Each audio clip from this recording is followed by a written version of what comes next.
Hallihallo, mein Name ist Ruti. Seit 2 Jahren bin ich mit dem Motorrad in Südamerika unterwegs und heute gibt's einen neuen Look, denn es geht von diesem Helm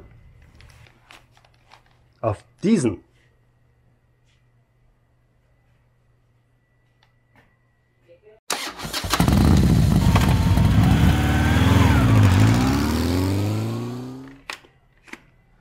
Also, das hier ist der Scorpion ADX1. Ich glaube, er hatte 250 € ungefähr gekostet. Bei Lewis gekauft in Deutschland, bei diesem Motorradladen, kennt wahrscheinlich jeder Motorradfahrer. Ist ein, wie sagt man, Modularhelm. Man kann eben das Visier rausmachen, kann eine Brille reinmachen. Man kann ihn offen fahren, quasi wie so ein Jethelm. Ja, ist halt ein Klapphelm. Ja, er hat ein Sonnenvisier und herausnehmbare Polster und hier eine Lüftung und hier oben auch noch so eine Lüftung. Schwarz. 80.000 Kilometer, 81 oder fast 82.000 bin ich jetzt gefahren. Und das Ding ist, der jetzt hält es oben, aber ich habe normalerweise hier die Kamera dran, dann ist es ein bisschen schwerer. Dieser Klappmechanismus, da ist hier innen so ein Plastikding gebrochen. Das heißt, ihr seht, wenn man über den Huppel fährt, fällt es sofort runter. Und wenn die Kamera oben ist, hält es gar nicht mehr oben. Also seit einem Jahr ist es schon kaputt. Und da habe ich gemerkt, so einen Klapphelm brauche ich eigentlich gar nicht. Ja? Ich hatte am Anfang irgendwie, als ich losgefahren bin, habe ich dann gelesen, ja, bei Einheimischen und so kommt es besser an, wenn man offen ist. Dann sieht man freundlicher aus, die Leute haben Angst und so.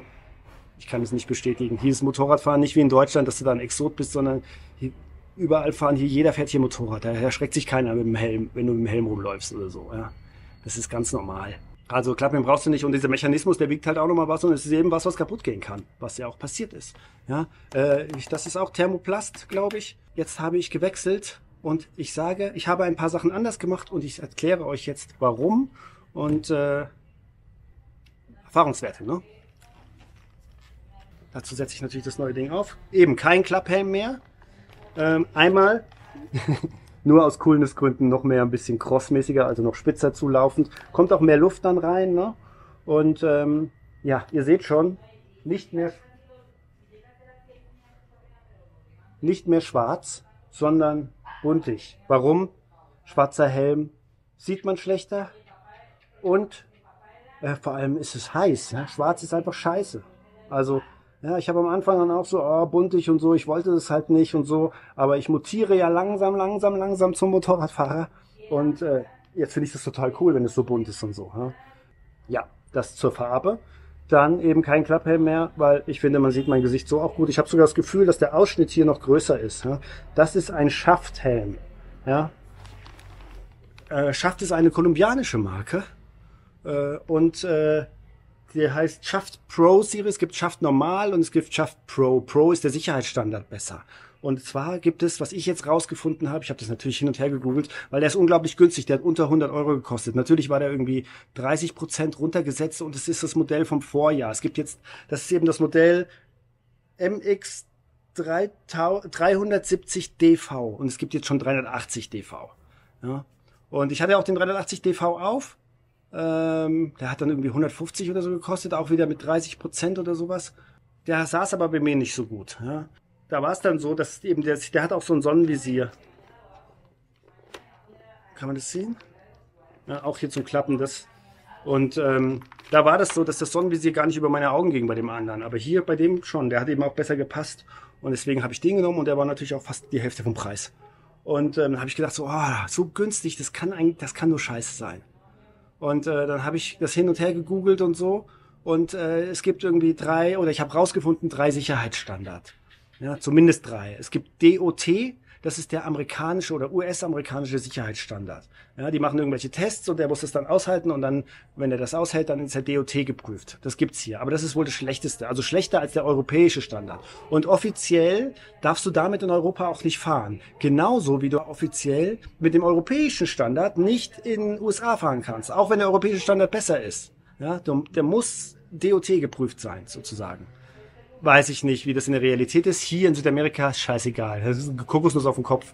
Ist auch okay. Ja? In vielen Ländern, Gegenden brauchst du überhaupt keinen Helm fahren. Interessiert niemanden. Ja? Deswegen Das ist wurscht, aber natürlich, wenn ich mir schon einen neuen Helm kaufe, sollte er wenigstens irgendwelchen Sicherheitsstandards entsprechen. Und mein alter Helm und mein neuer Helm, die haben die gleichen Sicherheitsstandards, nämlich ECE 2205. Ja, Thermoplast eben ist das, dieses Material. Und es gibt noch 2206, das ist wohl ein bisschen besser noch. Keine Ahnung. Wer sich noch besser auskennt, kann bitte da gerne noch was zu sagen. Ich habe das hin und her, ich habe das einen Tag recherchiert. Ich bin nämlich dann aus dem Geschäft raus und habe so, ja, ich muss erst mal überlegen, weil ich gedacht habe, ey, das kann nicht sein. Aber dadurch, dass er den gleichen Sicherheitsstandard hat, habe ich gesagt, ja gut, dann nehme ich den. Ja, Gewicht ist auch das gleiche, 1600.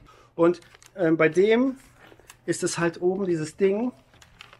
Das ist auch noch was, warum ich den ausgewählt habe. Das hier, das ist halt so immer so ein bisschen wackelig gewesen. Und jetzt ist das eben, weil das eben auch da drin gebrochen ist, wenn ich das Visier oben habe, dann geht das, kann man das so hoch machen. Und wenn ich so hoch gucke beim Fahren, dann schlägt das so nach hinten.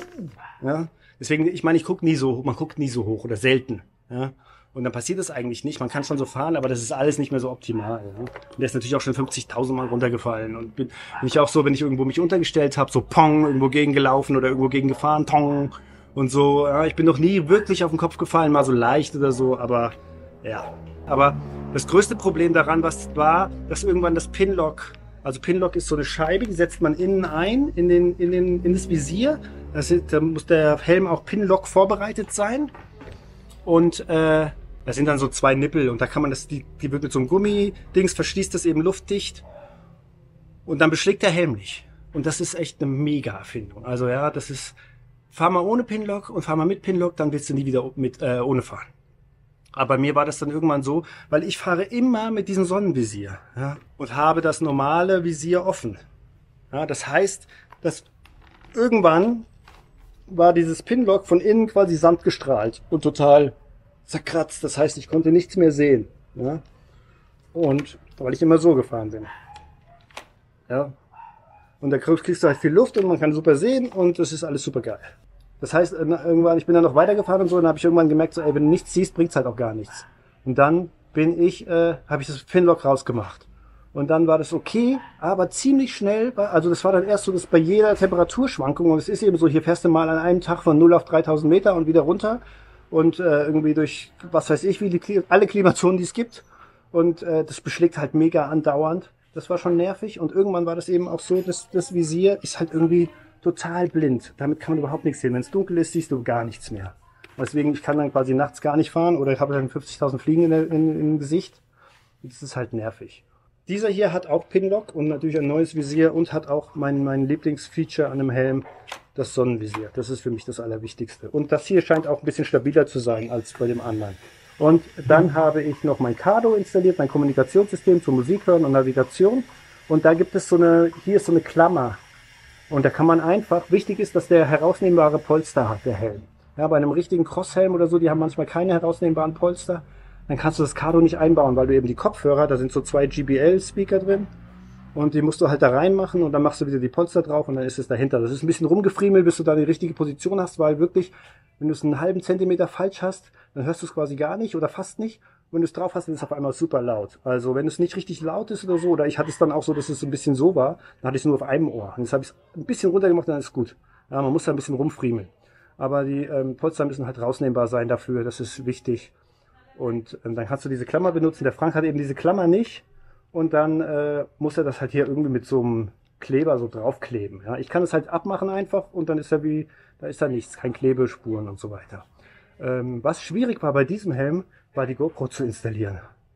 Und zwar kann man das sehen. Ich habe jetzt, also der ist so spitz vorne, ja, und deswegen kannst du die GoPro da nicht so drauf machen. Bei diesem ADX1, ich hatte mal ein Video in Portugal drüber gemacht, da habe ich einfach dieses Luftding raus mit der Kreditkarte rausgehebelt und dann hast du hier so eine gerade Fläche und dann kannst du das, da den Klebepad drauf machen und dann so drauf machen. Ihr habt es ja gesehen, es war immer ein bisschen niedrig. Ja, ich hoffe, dass das jetzt geiler ist, weil jetzt habe ich so eins, das wird einfach drum geschnürt. Ja? Das ist ziemlich fest. Ja, $10 hat es gekostet. Da musst du das natürlich auch irgendwie anbringen. Und ja, ich glaube, das ist jetzt ganz cool so. Freue ich mich total mega. Und jetzt eben unter 100 €, wenn der Helm irgendwie jetzt nach einem Jahr kaputt wäre, wäre es dir scheißegal. Ja?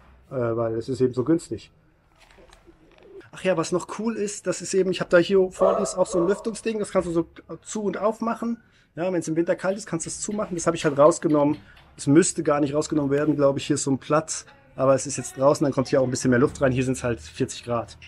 Und du kannst es aber auch von innen, da ist so ein Schalter, kannst es von innen auf und zu machen. Das heißt, selbst wenn vorne das fehlt, das konntest du halt mit dem anderen nicht. Das ist halt super cool. Hier oben hat er auch Lüftungen, aber die kannst du nicht auf oder zu machen. Ja, die erste Etappe habe ich jetzt hinter mir. Hier, ich bin in Barichara. Es gilt als eines der schönsten Dörfer Kolumbiens. Und es ist auch wirklich schön, aber auch sehr heiß hier. Aber immerhin kühler als in der Stadt. Und ja, was kann ich sagen? Der Helm, erstens ist er leiser als der andere. Das ist schon mal top. Und ich höre das Cardo, mein Kommunikationsgerät, auch deutlich lauter. Also ich habe es jetzt nur noch auf halber Lautstärke auf dem Handy. Vorher hatte ich es immer auf voller Lautstärke. Also entweder der Helm ist leiser allgemein als der andere oder es kommt halt auch sehr darauf an, wenn man das irgendwie 5 Millimeter verschiebt, dann ist es schon, entweder man hört es kaum noch oder total laut. Auch ist es jetzt gefühlsmäßig zumindest nicht so heiß gewesen wie in dem anderen Helm. Kann natürlich daran liegen, dass er nicht schwarz ist. Und ich hatte das Gefühl, es kommt mehr Luft rein insgesamt. Ja, ich könnte eigentlich nicht zufriedener sein. Mir gefällt er auch optisch sehr gut. Und den schwarzen Helm habe ich natürlich jetzt dort gelassen. Und ja, ich wollte dem irgendjemand Bedürftigen schenken und so. Und dann bin ich nicht mehr dazu gekommen. Ich hatte ja auch Dengue und bin dann nicht mehr so viel rumgefahren. Und dann war es aber so, als ich beim Packen kam, so ein Lieferant, der hat irgendwas ans Hostel geliefert. Und der kam mit dem Motorrad und hat dann mit mir so, oh, hier, Dakar und so, weil er meinen Dakar-Aufkleber gesehen hat und so weiter. Und dann habe ich gesagt so, ey, willst du einen Helm haben? Und dann habe ich ihm den Helm geschenkt und ist für mich besser, als ihn im Hostel liegen zu lassen. Und ich hoffe, er hat sich auch gefreut. Und ich glaube schon, denn wirklich, als ich dann eine halbe Stunde später oder so losgefahren bin, dann kam er noch mal an und hat mir noch so einen kleinen Schlüsselanhänger geschenkt. Wirklich super nett. Also ganz toll. Mich sehr gefreut. Und ja, das war's zum Helm. Ich möchte mich noch für die Unterstützung bedanken. Vielen, vielen Dank bei Friedrich, Frederik, Christian und Niklas, Hobby Rider, Günther, Gerhard und Oliver. Vielen, vielen Dank. Gerade jetzt, wo ich ein paar Ausgaben mehr hatte, hilft das natürlich sehr. Ich hoffe mal, dass ich jetzt erstmal länger keine großen Ausgaben habe. Natürlich, die Radnabe muss irgendwann noch installiert werden. Und ja, man hat immer irgendwelche Kleinigkeiten. Und ja, ich brauche irgendwann mal eine neue Reisehose. Meine Jeans, die fahre ich jetzt auch schon seit 81.000 Kilometern rum und so, könnte man auch mal ersetzen. Die Stiefel, die sind eigentlich noch okay. Aber es ist so auf der linken Seite, da ist halt öfters mal das Motorrad drauf gefallen, da ist es so eingedrückt. Ich habe das schon mit der Zange versucht so aufzudrücken. Das scheuert dann immer so ein bisschen am kleinen Zeh. Das geht schon noch, manchmal ist es unangenehm, aber ich habe es jetzt so ein bisschen versucht aufzudrücken wieder. Ja, und das ist krass, diese Gerne-Stiefel, die sind robuster als Sidi oder Alpine Stars und trotzdem hat's das Ding halt reingedrückt. Also, ich weiß nicht. Das muss ich echt nochmal lernen, besser zu fahren. Mir fällt das Ding immer auf die Füße. Jetzt ist es gerade mal fast rausgewachsen aus meinen Zehen, blaue Flecken und so. Aber ich glaube, seit 3 Jahren immer irgendein Nagel, der gebrochen ist und der dann irgendwie ein halbes Jahr braucht, um rauszudrücken. Mein Finger bin ich gestürzt in Venezuela. Kann ich jetzt wieder immerhin anknicken, aber tut immer noch weh. Ist schon 8 Monate her oder so. Ja, 7. Ja, naja, Fallen ist nicht so meine Stärke. Wenn man nicht an seine Grenzen geht, kann man auch nichts dazulernen. Gibt's sonst noch was? Ach so, ja, mit dem Datum, das hatte ich ja erwähnt, dass ich das jetzt immer dazu schreibe. Und es war gut, es zu erwähnen, weil jemand anders hatte noch mal geschrieben, so, das mit dem Datum war mir auch nicht so klar. Also manchmal denke ich, ich habe das alles erklärt, das ist alles klipp und klar, aber die Leute verstehen es nicht. Also wenn ich irgendein Zeug laber, was ihr nicht versteht, schreibt's in die Kommentare, dann erkläre ich es nochmal oder versuch's dann besser zu erklären, weil wenn ich kein Feedback bekomme dazu, dann denke ich mir so, ist doch total easy alles, kann man alles super verstehen. Manchmal ist es dann doch nicht so. Genug gelabert. Vielen Dank für die Aufmerksamkeit. Auf Wiedersehen.